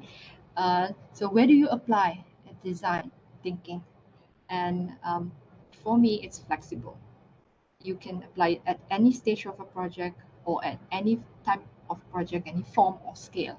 So let's look at any stage. It can be used to reframe a problem. And this relates back to the abductive reasoning, the ingredients of design thinking I previously shared.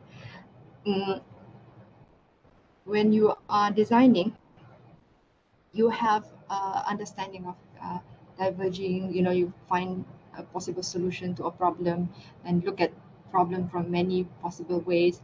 So this is the case of the slow elevator problem. Some of you may know this. So the problem is, maybe you own a building and people are complaining your elevator is too slow. Do something about it. So your immediate reaction is, okay, make the elevator faster. So how would you do that? Install a new lift, upgrade the motor, improve the algorithm. No, what you do is you reframe the problem. This is what design thinking can do. Look at it from a people point of view. It's not about the elevator being too slow. It's because people are annoyed of waiting. They're just tired of waiting. So now you have a solution for this, not this. The solution for making people less annoyed is make the wait feel shorter. You put up mirrors, they look at themselves in the mirror, they forget about how long it is, play some music, and then install a hand sanitizer.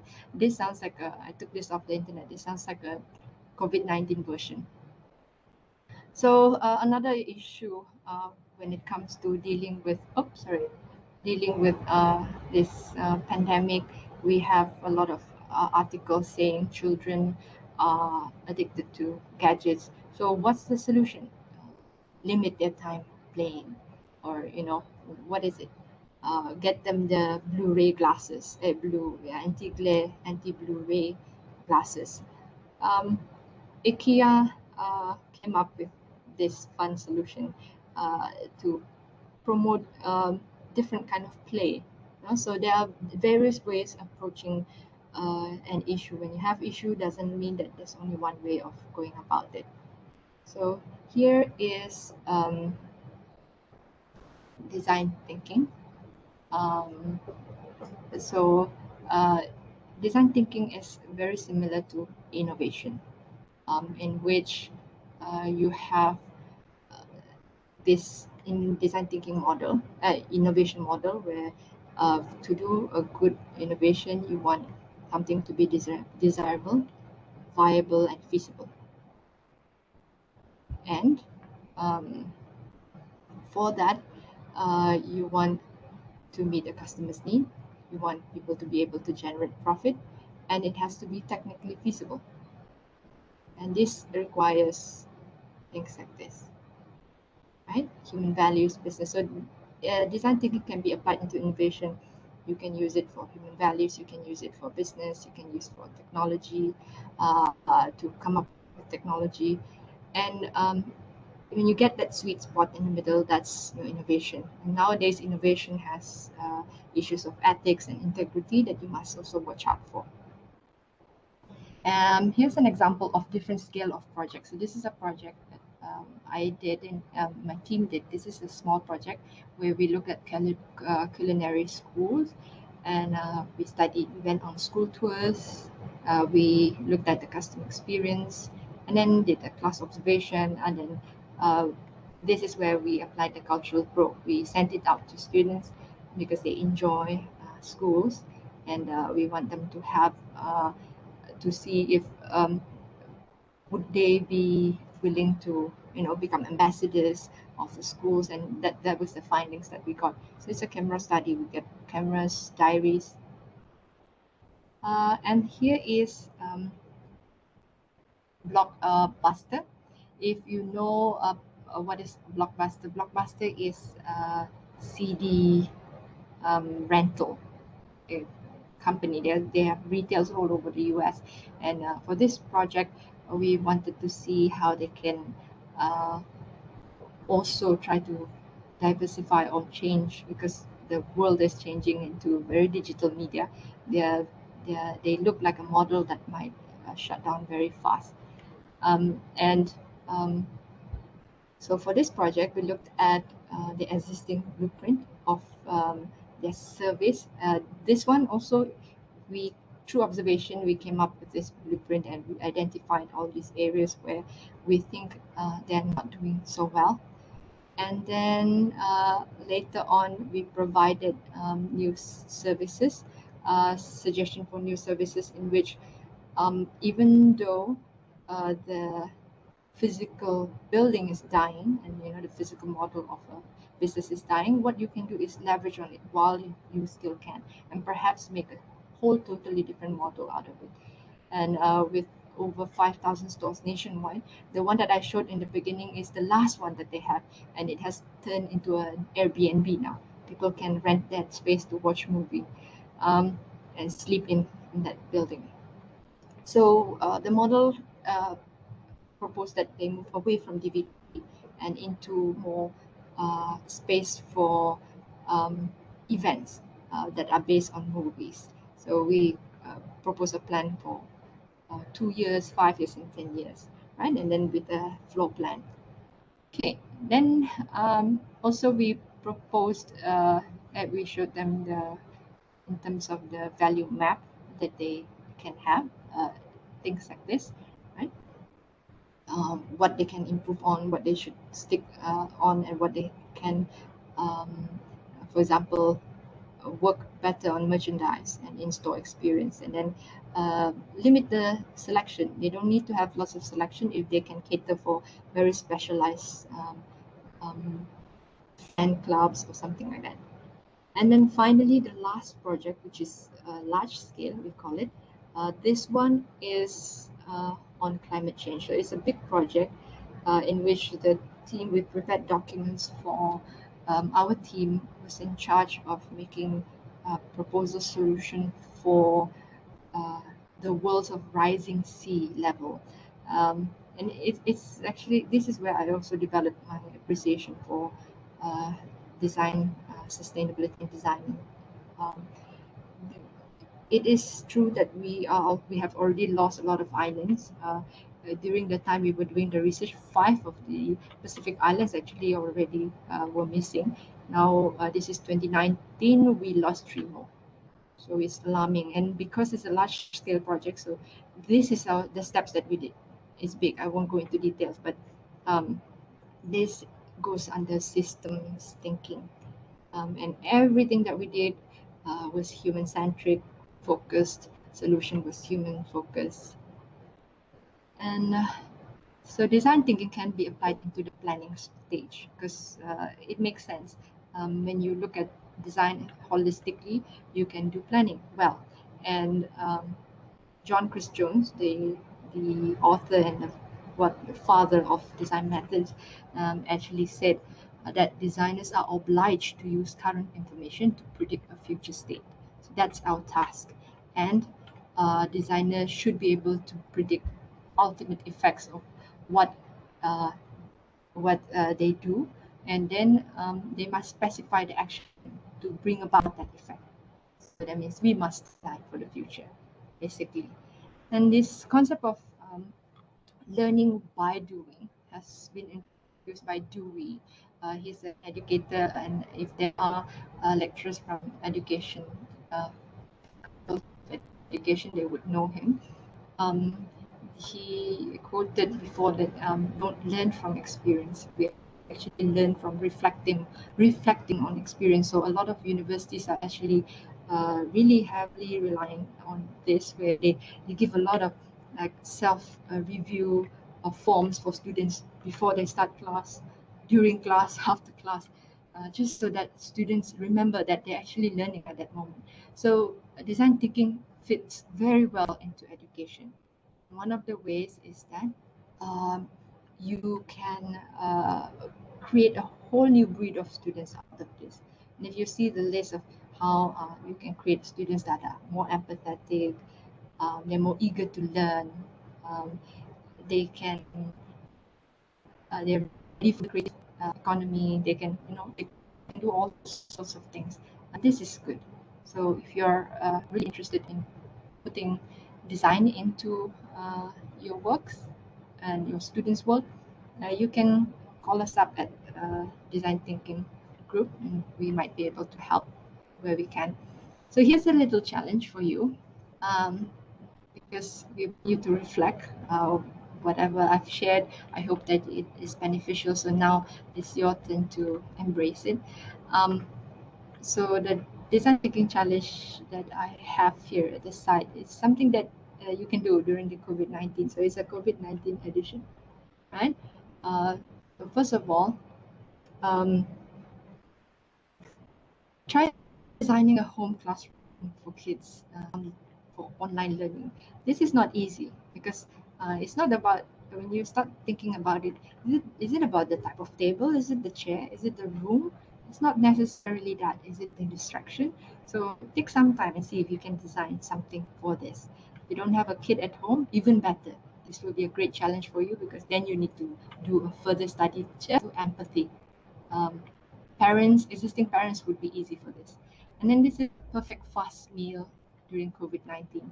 Can you create, since we work from home, sometimes we have very little time in between meetings to, to create something, just to whip up something to eat. Can you do that? So you can think about it. And then you can design an efficient 15-minute shopping route.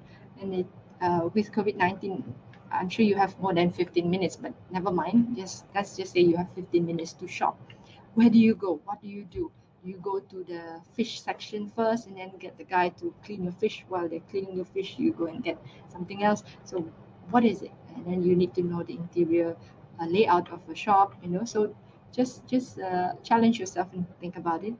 And then here, uh, design a way to grow your own food indoors. What if you need to grow your food indoors? And what if, well, I'm sure we won't reach to that stage unless there's a zombie apocalypse. But uh, even, we just imagine if suddenly we're in total lockdown, you can't go out. How would you grow your food indoors? So you'll just trigger your creative imagination. So let's look back, looking at the time. So I'm just giving you a key takeaway of what I've shared. Um, Back based on what I promised I'll be sharing. So I shared with you on the step-by-step of design thinking, and then we look at some strategies and case studies in which we can go through design um, we can use design and strategize according to the fundamentals, and we applied it at various stages. You can reframe, you can find solutions. Also, it can be a small, medium, or large project. So last but not least, before I go to some good reads, some samples of exciting books I personally recommend.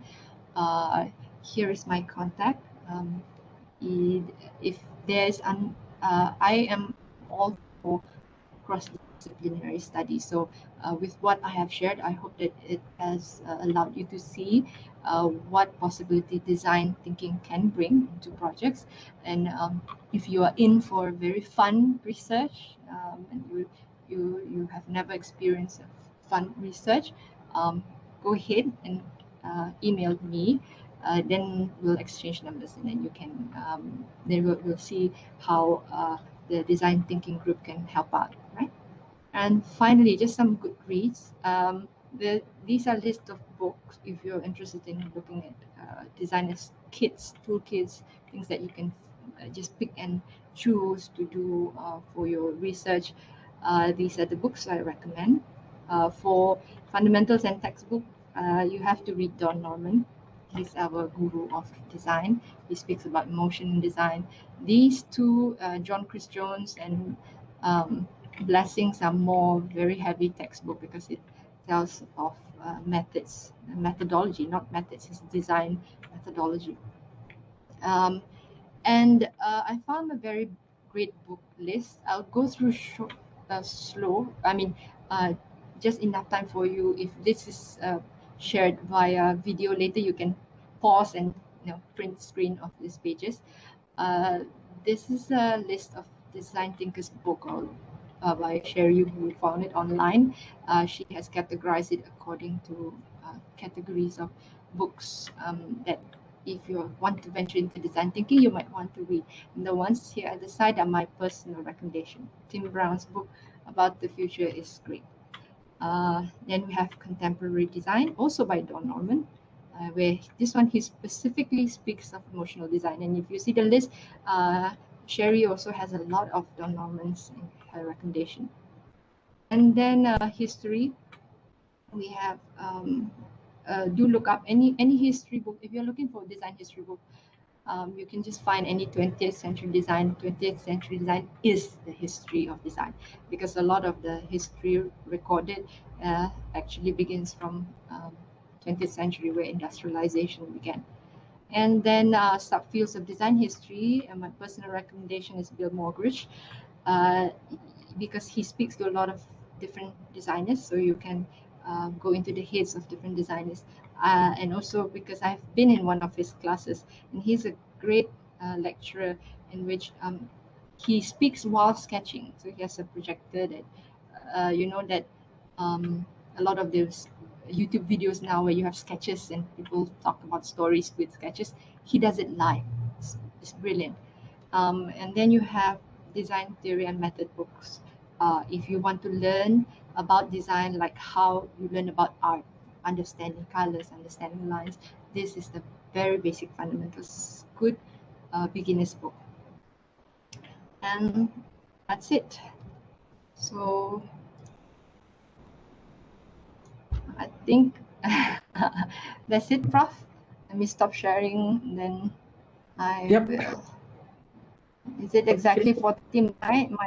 My clock says 4:30. Yeah, it is almost 2 hours. But I think it is pathetic for those who are not joining us, especially on the information that you have presented just now. I think it might Okay. leverage in terms of understanding how design can be used as one of strategy for innovations. And thank you very much, Natrina, Mariane, All right. Toyong. I hope uh, you all enjoy this amazing presentations. And I think we still got time. Yeah. Now, Yeah. Is and there now any Natrina, question particularly? yeah. Now Natrina will answer some question that Uh-huh. was sent to us during the presentation. Yeah. Okay. So before I read the first question, yeah, there is a remark from Professor Dr. Abu Bakar with regards to design thinking. Oh, Okay, let me read the remark from Dato. Okay, this type of projects like the one supported by the Global Heritage Fund are also supported under the MySI. yeah, Ah, okay. supported Uh, under the MSI, MySI, yeah. okay, okay. Okay, where it is Okay, suddenly so there is too many questions here. yeah, because everybody's chatting and it goes up. So Yeah. okay, Okay, Prof. Abu Bakar. thank you. Okay, Prof. Bakar want to say something. Yes, Shahriman and Natrina. Ah, hi, Prof. Yes, I'm very impressed with your presentation, and of course, you had the sustaining power to last for more than 2 hours. I was trying to keep to time. That's I was incredible. But looking I at the think clock. because the material you covered was fantastic. I mean, the slides were Thank you, beautiful. thank Even you. person without art and design, thinking like me, I can still follow and get very Ah, engrossed in the discussion. yes. I think we have to do this again, though I notice you have quite a big following in this particular program, more than 100. It's very commendable, good. Thank So you, I'm thank looking you. for activities like this or expertise like this, because we have the so-called Malaysia Social Innovation Grant offered by MOSTI. And this is a special grant only first time offered this year. And it is ongoing now. It is actively ongoing and it is asking for proposals. And I Okay, think what you mentioned, innovation, creativity, projects that you put up are very relevant to this grant. okay. If you need funding for this type of project, where we go into the community, you go to the classrooms, um, you go to heritage site, architecture, many things that you mentioned. I hope those who are here can look up the MySI at Mm-hmm. MOSTI's website and try to propose something. RMC will really help you all. If you need anything, let us know. And let's try to, because yesterday also I was in the discussion with several universities from Spain. This is exactly also what they're doing. You know, they're engaging the communities with ideas and creativity. And these projects are small projects, but the benefit is to the community. So it's called social innovation. There need not be, business plan or monetary return. It's just that getting the society engaged in activities which are considered to be kind of driven by universities. So I really would encourage all here to try look up the grant, and we go for this type of grant. This is only one, but you also mentioned, Natrina, there are many other sources available internationally, so that our profile is always being lifted upwards. Yeah. All right. So thank you very much, okay, Natrina, and all present here. Congratulations. Thank you. Thank you, Prof. And thank you, Shahriman. Okay, thank you, Datuk, for your remarks. Natrina, do you like to answer the question? Because I notice here there are several questions posted in the chat box. Okay. Okay. Let's select okay. This is one of the question. Okay. From Akmal Muhammad. All right. Typical duration for a project. Yes. Okay. Can you reflect on that? Yeah. So just now I shared some example of different type of a scale of project. It can be simple product based project with real tangible product. That won't take that much long, because I guess even in studio classes or studio projects, the practice is maybe 2-3 months. You can come up with something. But if it's a large scale project like the one that we did, preparing documentation for a world of rising seas, that one took months. But because we went all out, we practically slept in the studio at that time. We went back just to bath and come back. That was a long project because we were trying to understand the world, and you need to work in teams. The more diverse your teams are, you can actually gather more information, and you need to get your whoever has commissioned you the project, that means your client or customer, to be on board, and for them to come for at least two-part workshop. The ideal is two-part. One is when you present your findings, and then they need to verify your findings. Then second is when you are coming up with a concept. Always get your client participation for that, or stakeholders, people who are involved in the who will get the benefit of your design. So maybe it depends. So it's doable 2 to 6, maybe even 12. 12 months will be too much. Even in data collection, you don't go up to 2 months, 12 months. You plan a long time, but the actual execution of the research is normally shorter. And then most of it is your team synergy, talking through your research and things. Okay, thank you for your answer. Okay, I believe your presentation is more user-centric approach, where we notice that there is another approaches which is more technological approach, which is, I think, it is another model or another framework. But the most important things here is that we need to know there is no one method fits all. Everything is depend on the case and the level of complexity of the project. Okay, I think, There's one more I would like to, I think one last one, because one more question. Okay. Nur Ahmad Shami is asking, can you observe yourself? Can oneself observe herself to figure out? Actually, you can. You can, because the point of design thinking, and I always tell this to people, along with if you're doing trend analysis, is to be hyper observant. So it always begins with yourself. when you do the same thing over and over again every day, you walk past the same path every day, notice the changes and notice different things. And it makes such a difference when you start to begin to see things like a little child. You know, kids are very observant. If they pass the same place every day and you change something for that one day, they will ask you what's wrong with that. So we want to have that uh, the imagination of a kid, the wonderment, you know, that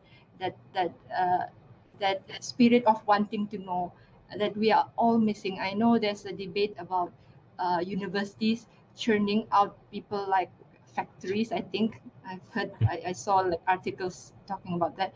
But design thinking can help in for every faculty to change that, to change your students into people who want to learn because they want to know and they want to figure things out.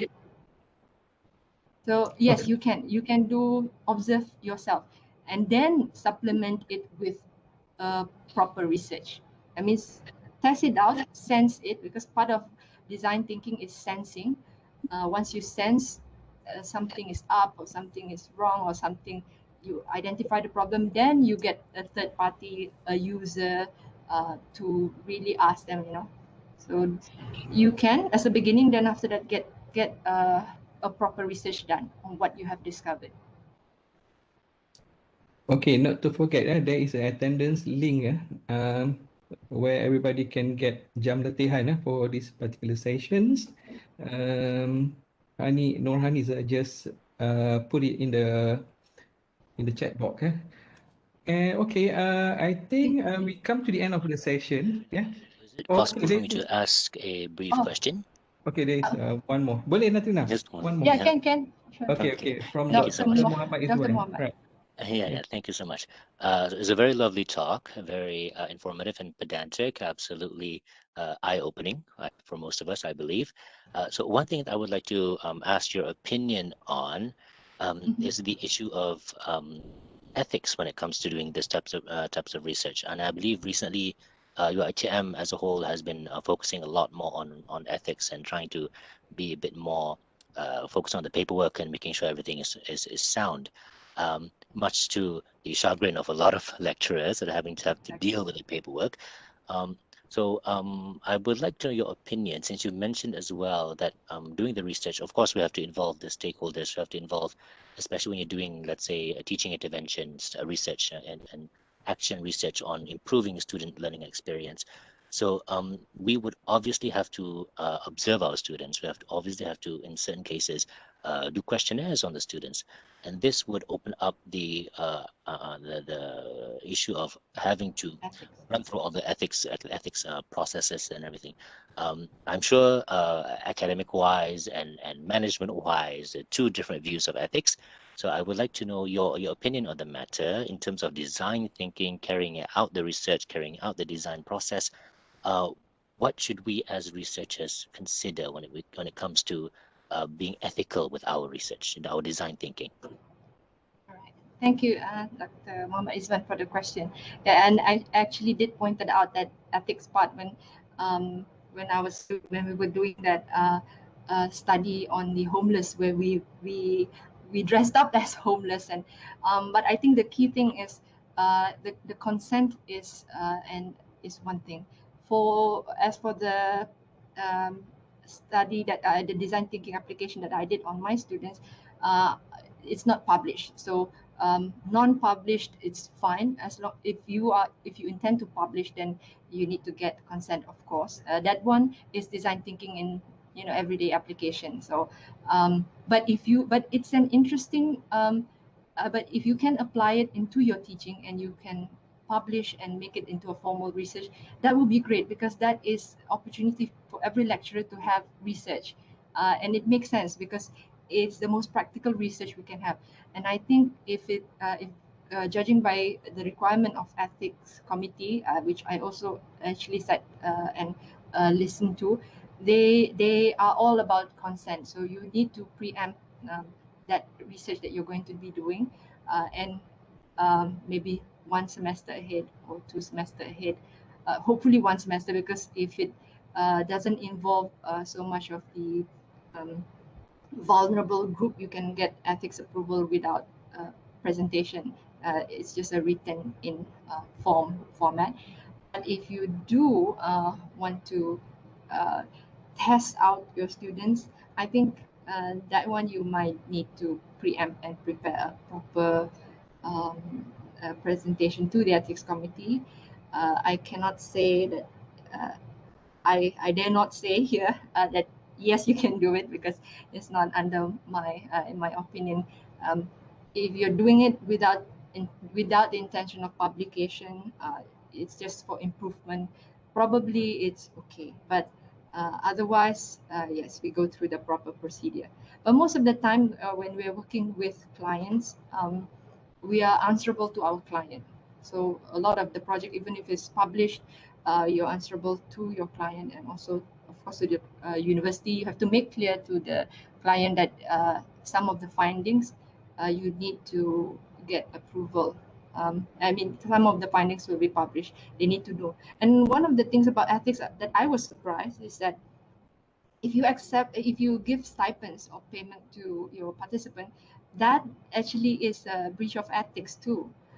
So I think you cannot entice your participant with money, meaning you cannot tell them, come, I'll give you, join the research, I'll give you some money, you know.